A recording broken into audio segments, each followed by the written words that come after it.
Olá, eu sou o Luiz Ramalho, estou aqui para falar de matemática e, logicamente, dos números.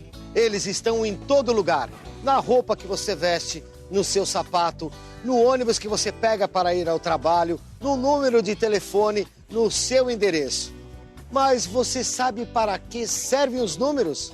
Para contar. Diminuir, multiplicar, dividir. Medir. O número identifica tudo. Para tornar a nossa vida mais fácil.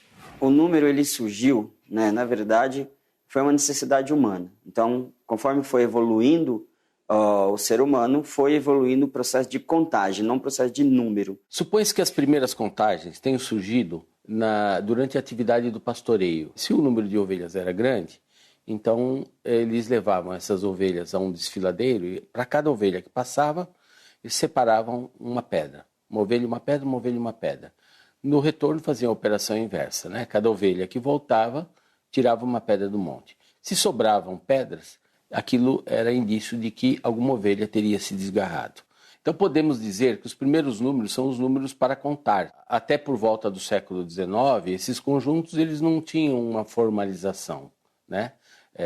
Só muito recentemente é que se nomeou conjunto dos números naturais, esses números para contar, 1, 2, 3, 4, 5, acrescido do zero. Saber contar é importante em muitas situações. Um bom exemplo é quando a gente precisa estimar um público de um evento, ou mesmo saber quantas pessoas foram às compras em uma determinada rua da cidade. Dependendo do tamanho e da densidade dessa população, é possível contar as pessoas que estão na rua de uma em uma. A situação seria bem diferente se essas pessoas estivessem em uma área muito grande. O interessante é que fazendo essa contagem, sem querer a gente está demonstrando algumas das propriedades do conjunto de números naturais. Dá para perceber, por exemplo, que todo número natural tem um sucessor. Cada pessoa que a gente conta a mais representa o sucessor do número anterior. Dá para perceber também que entre duas pessoas ou dois números naturais consecutivos não existe outro número natural. Afinal, não existe meia pessoa. E também dá para entender que o único número natural que não tem antecessor é o zero. Não podemos ter menos uma pessoa em um lugar, não é verdade? Além disso, o conjunto dos números naturais é infinito. A propriedade dos conjuntos dos números naturais, eles aparecem nas suas operações. Então, quando nós vamos somar ou multiplicar números naturais, essas propriedades elas acabam se destacando. Essas propriedades são a comutativa, a associativa e a distributiva. A propriedade comutativa, ela funciona tanto na adição como na multiplicação. Então, se nós somarmos dois números naturais, A mais B, o resultado será igual a se eu somar B mais A. A mesma coisa funciona quando nós vamos multiplicar dois números naturais. A vezes B é igual a B vezes A. Os resultados são iguais. A propriedade associativa dos números naturais, ela funciona da seguinte forma. Eu tenho três parcelas, A mais B mais C. Eu vou somar as duas primeiras parcelas, A mais B, e o resultado eu vou somar com a parcela C. O resultado vai ser o mesmo se eu somar as duas últimas parcelas, B mais C, e esse resultado somar com a parcela A. A propriedade distributiva dos números naturais, ela funciona da seguinte forma. Eu tenho a junção de duas operações, a multiplicação e a adição. A multiplicação ela funciona da seguinte forma. Eu vou pegar o elemento A e vou multiplicar por uma soma, B mais C, onde eu vou ter que multiplicar A vezes B e A vezes C. Vou distribuir esse A pelos elementos que estão dentro de um parênteses B mais C, que é igual se eu somar os dois elementos naturais B e C e o resultado multiplicar por A. O elemento neutro dos números naturais, na adição, é o zero. Então, quando eu pego um número natural e somo com zero, vai me resultar o próprio número natural. Ou seja, A mais zero é igual a A. Na multiplicação, dos números naturais, o meu elemento neutro agora é o 1. Então, qualquer número natural multiplicado por 1 dá ele mesmo. Ou seja, A vezes 1 é igual a A, sendo A um número natural. Mas nem sempre essas propriedades que a gente vê na adição e na multiplicação se aplicam nos casos de subtração e divisão de dois números naturais. Isso porque, dependendo dos números envolvidos no cálculo, o resultado pode ser negativo ou uma fração. E números negativos e frações não pertencem ao conjunto de números naturais. Quando o número não faz parte do conjunto, costumamos dizer que ele não pertence a esse conjunto. Se faz parte, dizemos que ele pertence ao conjunto dos naturais. Para resumir a forma de escrever isso, utilizamos símbolos. Pertence, não pertence, está contido, não está contido. Quando a gente fala de elemento, então o elemento é relacionado ao seu grupo. Então o elemento pertence ao grupo. Se é um grupo pequeno, pertence a um grupo maior, o grupo pequeno está contido no grupo maior. A gente já sabe que o conjunto dos naturais é infinito, mas dentro desse conjunto podem existir infinitos subconjuntos. E dois subconjuntos muito conhecidos são os conjuntos de números pares e o conjunto de números ímpares. Em algumas cidades, a numeração das casas é dividida em pares de um lado da rua e ímpares do outro, como acontece nessa rua em que a gente está. Isso ajuda os carteiros no trabalho de entrega de correspondência. Portanto, aqui a gente tem um exemplo bem claro. De um lado, o subconjunto dos pares e do outro, o subconjunto dos ímpares. Assim como essas casas fazem parte da mesma rua, os dois subconjuntos pertencem ao mesmo conjunto, o conjunto dos números naturais. Bom, chegamos. Essa aqui é a minha casa. Vamos lá, vamos conhecer.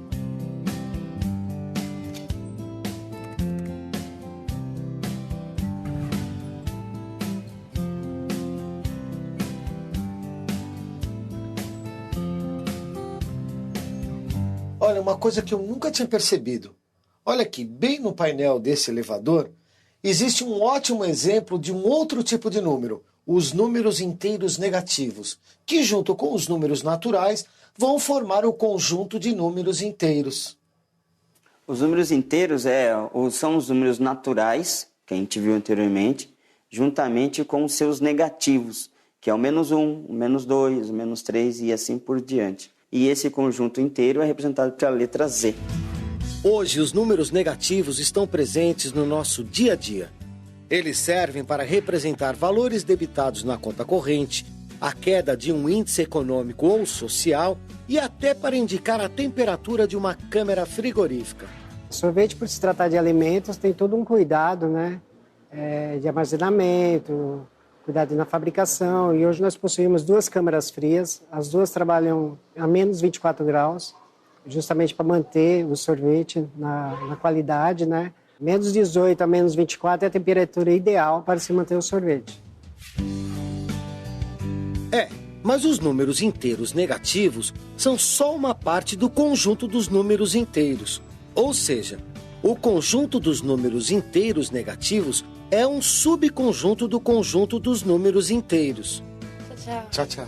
Mas quais são as propriedades desse conjunto? Valem todas as propriedades do conjunto dos números naturais. Vale a comutativa, associativa, tanto para adição quanto para multiplicação. Vale a distributiva também. Agora, tem uma que não entrou anteriormente, que é a propriedade do elemento oposto.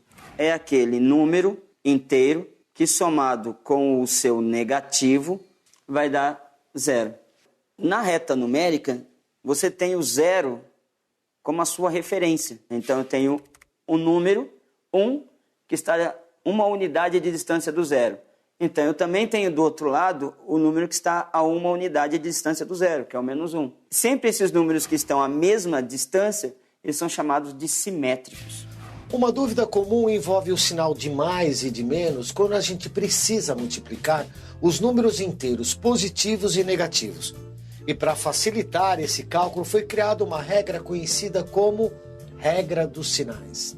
A regra de sinal na multiplicação e divisão de números inteiros funciona da seguinte forma. Quando eu vou multiplicar ou dividir dois números inteiros com sinais iguais, sejam eles positivos ou negativos, a resposta sempre vai me dar positiva.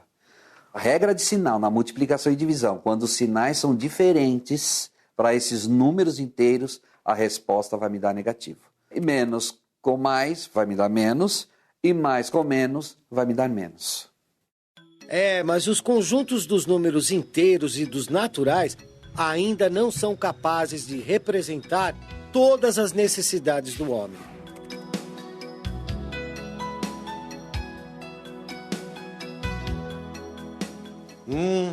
Na hora que a fome aperta, é ótimo ter um pedacinho daquela pizza que sobrou de ontem na geladeira, né? Um pedaço e pronto, salvou a pátria. Na fração é a mesma coisa que uma divisão. Então, uma divisão de um elemento por outro em partes iguais. Essa ideia de divisão, de repartir em partes iguais, surgiu lá no Egito Antigo.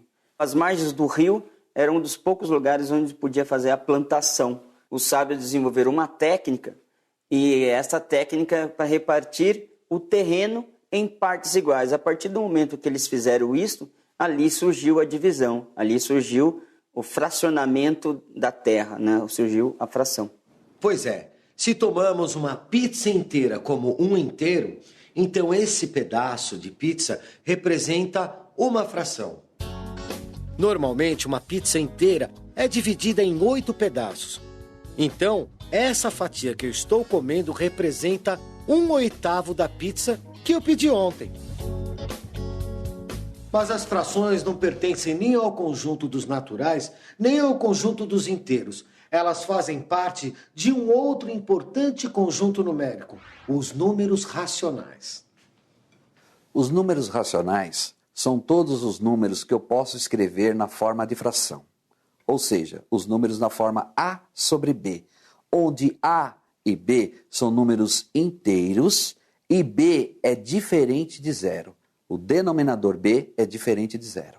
Os números naturais também podem ser vistos como um número racional. Por exemplo, o número 2, que eu posso escrevê-lo da forma 2 sobre 1. Se eu quero enxergar o 2 como um número natural, ele será o 2. Mas se eu quero enxergá-lo como um número racional, eu posso escrevê-lo na forma 2 sobre 1, 4 sobre 2, 8 sobre 4. Tudo resulta em 2. Os inteiros negativos também fazem parte dos números racionais. Eu posso pegar o número -3 e representar na forma -3 sobre 1, que vai me resultar em -3, que é um número racional. As frações não inteiras também podem ser representadas como um número racional. Por exemplo, 1 sobre 2. O 1 é um número inteiro e o 2, que é o denominador, também é um número inteiro e diferente de zero. A propriedade específica que diferencia esse conjunto dos outros anteriores é que ele possui o elemento inverso. Significa que um número racional multiplicado pelo seu inverso, isso aqui vai sempre ser igual a 1. Quando a gente encontra o elemento neutro da multiplicação, este elemento é o elemento inverso. Quando eu compro melancia, eu compro o quarto da melancia. Uma receita de bolo vamos supor, meia xícara de açúcar. Eu meço 1,63. Tomate está R$ 4,99. Um pacote de arroz está R$ 10,30. Olha, como deu para notar, além das frações, a gente costuma usar uma outra forma para expressar os números quebrados. É a representação decimal. O número decimal é aquele em que, depois do número inteiro, há uma vírgula seguida de um ou mais números à direita, que são as casas decimais. Desses números decimais e as frações, elas têm uma relação única, né? Elas são equivalentes. Como assim? Se eu pegar o 1 dividido por 2, a fração 1/2, isso daqui é equivalente a decimal 5/10. Então, eu também posso escrever a fração 5/10, que vai ser equivalente à mesma decimal. Algumas vezes o resultado é uma repetição infinita de um número depois da vírgula. Isso é o que chamamos de dízima periódica. Observando o conjunto dos racionais, a gente percebe que ele inclui o conjunto de números inteiros e o conjunto dos naturais. Mas então, todos os números que existem fazem parte do conjunto dos números racionais? A resposta é não. Os números irracionais, eles têm uma história bem curiosa, né? Pitágoras, né, o grande filósofo, geômetra do século VI a.C., o próprio teorema dele que gerou uma crise naquela escola filosófica que ele tinha. Estudando o quadrado, era possível reconhecer, visualizar, medir com uma régua a diagonal do quadrado, mas aplicando o teorema de Pitágoras, o que se encontrava era a raiz quadrada de 2. Então acreditava-se, até aquela época acreditava-se que todos os números pudessem ser expressos ou por um número inteiro, né, ou por uma razão entre números inteiros, tipo uma fração, né? Mas não se encontrou nenhuma fração que fosse igual à raiz quadrada de 2. Só muito tempo depois, mais ou menos uns 200 anos atrás, por volta de 1700 e pouco, que se conseguiu demonstrar que esse número, raiz quadrada de 2, e um monte de outros números, não poderiam ser expressos como uma razão entre dois números inteiros, ou seja, não existe uma fração que represente esses números. Alguns números irracionais são famosos. Razão áurea, número neperiano, raiz de 2, raiz de 3. Mas talvez o mais famoso dos números irracionais seja o π, uma proporção numérica que tem origem na relação entre o perímetro de uma circunferência e seu diâmetro. O valor de π é aproximadamente 3,14159266535. Ufa! Perdi o fôlego. Mas como é um número infinito, não daria mesmo para descrever ele inteirinho. O conjunto dos números irracionais faz parte de outro conjunto, o conjunto dos números reais. Esse conjunto, vamos dividir, essa caixa vamos dividir em duas partes. Aqui são os irracionais. E aqui são os racionais. E dentro dos racionais a gente tem os inteiros, e dentro dos inteiros a gente tem os naturais. A hora que eu junto toda essa galera numa panela só, esse daqui são os reais. Bom, agora a gente já conhece todos os conjuntos numéricos que fazem parte do conjunto de números reais e a importância de cada um na história da humanidade, né? Opa, só um minuto. Olha eles aqui de novo. Números, números e mais números. É isso aí, gente. Até a próxima. Valeu!